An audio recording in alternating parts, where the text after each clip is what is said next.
né? Então, esse é o código BR. Entendi. Então, é manual, né? E o tratamento, vocês chegam a fazer essa questão da média saneada ou é só a média? E descartam um maior valor? Entendi. Entendi. Entendi. Entendi. Assim, eu nunca tinha nem ouvido falar dessa forma de cotação. A gente tem que prestar atenção nesse tipo de situação, porque a nossa lei lá, ela aborda a questão da análise crítica, né, da nossa cesta. Então, se o sistema está fazendo, eles... Opa, tudo bom? Então, opa, deixa eu me ajeitar aqui, daí... até me perdi. A gente tem que prestar atenção com relação a essa análise crítica, tá, dessa cesta. Eles forneceram para vocês algum protocolo? Qual que é o processo de análise crítica deles? Sim, forneceram? Já está tudo de acordo, já tem norma, tipo, já é definido lá no município que usa ali, está tudo certinho. Entendi. Legal, isso é interessante. Facilita muito o trabalho da comissão, né? Porque a parte de cotação de preços normalmente é o que demora mais, né? Se depende de um terceiro para te trazer um resultado, depois você tem que fazer esse tratamento, não conseguiu, não deu certo, vai e volta, vai e volta. Isso aqui é muito demorado para fazer manualmente. Uma metodologia escolhida, você tem um resultado robusto, mas a metodologia tem que refletir uma amostra homogênea, né?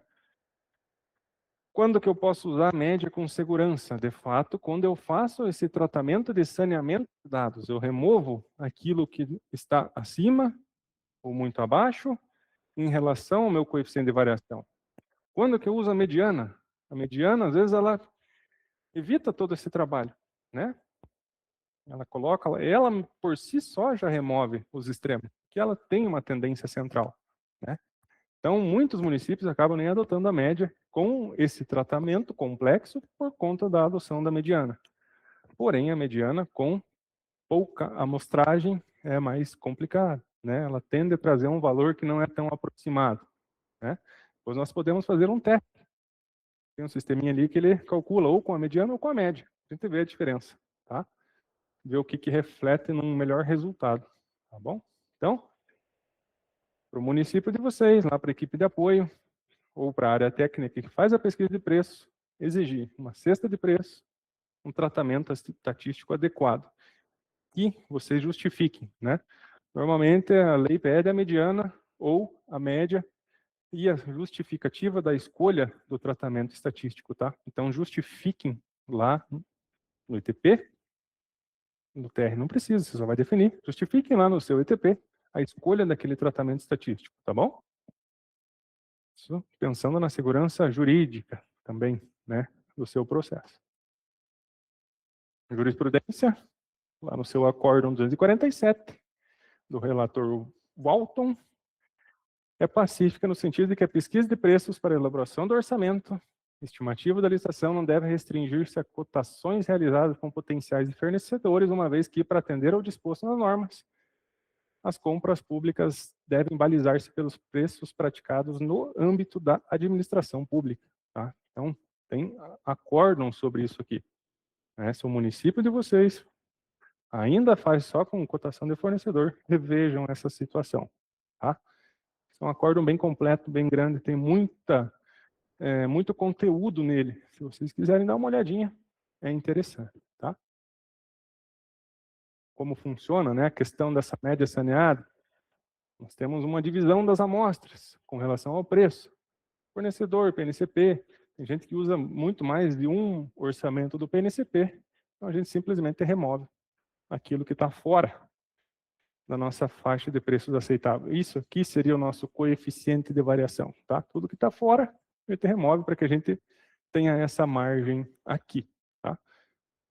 Lembrando, isso aqui é um método também já validado pelo Tribunal de Contas da União.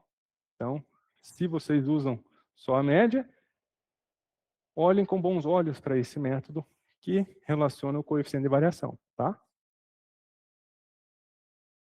Ferramentas e contexto do mercado. Banco de preços, segundo a lei, fonte primária. que é o banco de preços? É basicamente uma terceirização da busca de preços lá no painel de preços. Então, se a gente pegar lá o painel de preços da saúde, digitar o medicamento que a gente quer, se a gente for rolando para o lado, a gente vai ver o número daquela contratação no final, que é o mesmo que está lá no painel de preços. Ou seja, eles fizeram de uma forma que tudo que está no BPS é BPS barra painel de preços da saúde é o que está no painel de preços do governo. Ou seja, são preços registrados lá no GOV. Tá? PNCP e painel de preços, ferramenta essencial, consulta similar, dados de compras federais, municipais, estaduais. Quando você pega um orçamento do PNCP, você também deve corrigi-lo pelo índice de inflação do período da homologação daquele valor. Né?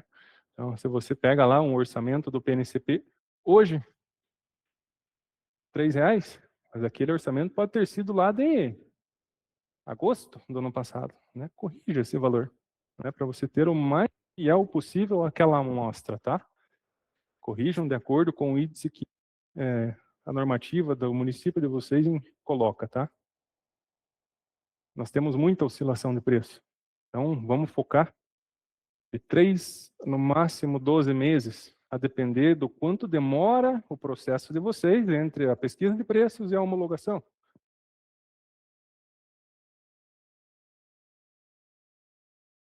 Mara Lourenço. Mara, vai sim. Inclusive lá no final do curso, eu vou disponibilizar o material completo lá pelo meu e-mail, tá?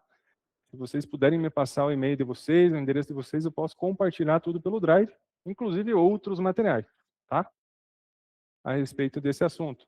Envolve desde a assistência farmacêutica até algumas coisas mais complexas relacionadas à RDC e tudo mais, tá bom?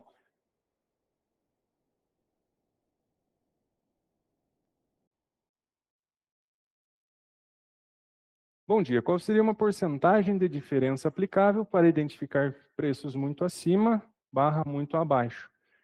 Danilo, o que você quis dizer aqui é em relação ao coeficiente de variação, certo? A variação seria basicamente isso aqui.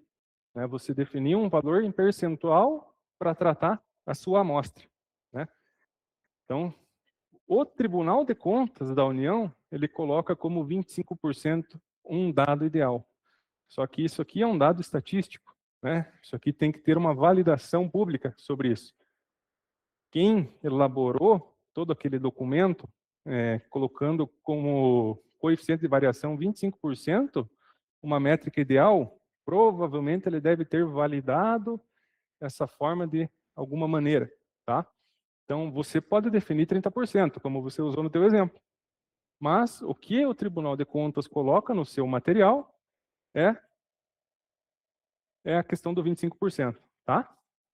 Você pode definir até menos. Você pode colocar 15%. Só que a tua amostra aí vai ter que ser muito homogênea, né? Você consegue um valor ideal com 17% de variação, tá bom? Entendido? Isso fica a critério da administração. O 25% é um limite que existe lá no entendimento do Tribunal de Contas. Tá?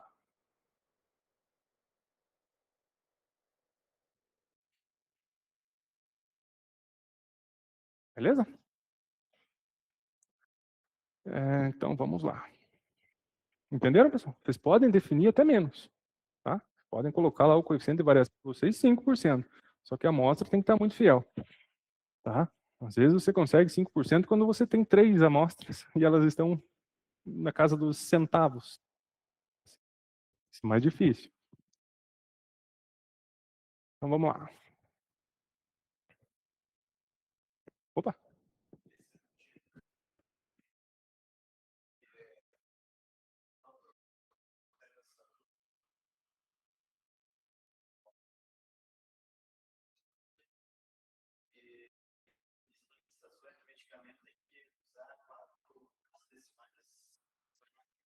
Isso.